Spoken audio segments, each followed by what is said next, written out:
Bonjour, sorciers, sorcières, que vous veniez de Poudlard, Beauxbâton ou encore d'Ilvermorny, c'est Rubeus Potter et bienvenue sur ma chaîne. Le titre de la vidéo vous a peut-être un peu étonné, mais aujourd'hui nous allons en effet voir si Hermione est bête et violente. Donc avant que je me lance dans des explications, soyez conscients que cette vidéo est purement divertissante et s'il vous plaît, les fans d'Hermione, ne venez pas m'arracher les yeux, les oreilles et tout ce que vous voulez, écoutez d'abord mes arguments. Je m'explique. J'ai remarqué que quand elle est pressée, notre Hermie avait tendance à perdre ses moyens, ne plus réfléchir et devenir violente. Harry Potter 1. J'ai deux exemples dans Harry Potter 1.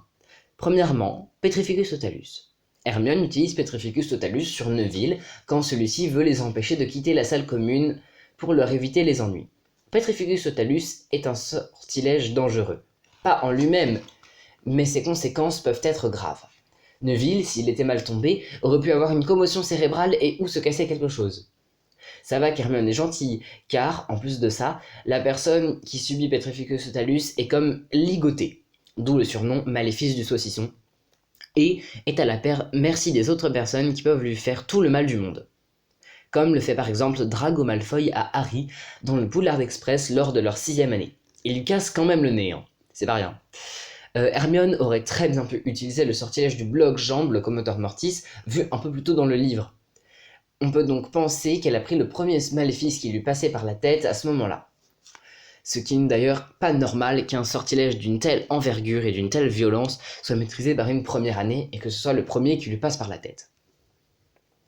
Mon second exemple de Harry Potter 1 est dans le livre. Lorsqu'elle se trouve, elle, Harry et Ron, dans le filet du diable, et qu'elle se rappelle que la plante déteste la lumière.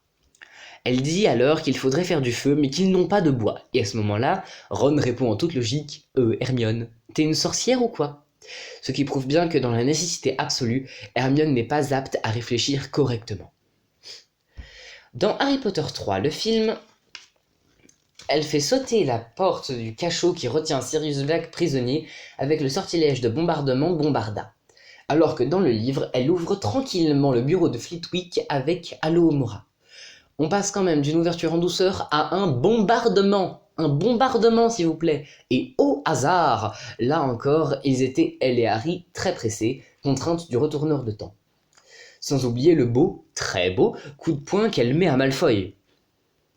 Ah bah oui. Tout va dans mon sens, là, vous pouvez pas le nier. Et dans le 6e tome, quand elle envoie Ombrage chez Grope, le géant demi-frère de Hagrid, vous vous rendez compte qu'elle aurait pu mourir? Ombrage, pas Hermione. Bon, pas pour nous déplaire, mais quand même. Là encore, une fois de plus, ils étaient pressés, car Harry croyait que son parrain se faisait torturer. Et pour finir, un exemple marquant, c'est le cas de le dire, quand les rafleurs ont attrapé le Golden Trio dans Harry Potter 7, Hermione ne trouve rien de mieux que de jeter le maléfice cuisant sur Harry en pleine figure. Alors le maléfice cuisant, c'est simplement un maléfice qui fait un mélange entre un énorme coup de poing et une énorme brûlure. Ça fait tout, la personne devient tout rouge et il y a plein de boursouflures. Alors, en pleine figure, ça aurait pu boucher les voies respiratoires de Harry. Dans ce cas-là, elle aurait pu utiliser le sortilège de débouchement respiratoire anapnéo, mais quand même, ça aurait pu être très très dangereux. Heureusement, c'était une bonne initiative et ça a quand même réussi à leur faire gagner du temps et limite à les sauver. Qui sait ce qui se serait passé si elle ne l'avait pas fait. Mais quand même, c'est un sortilège très violent. Donc voilà, dites-moi ce que vous en pensez dans les commentaires. Merci de m'avoir écouté, c'est Rubeus Potter, et je vous dis à très bientôt.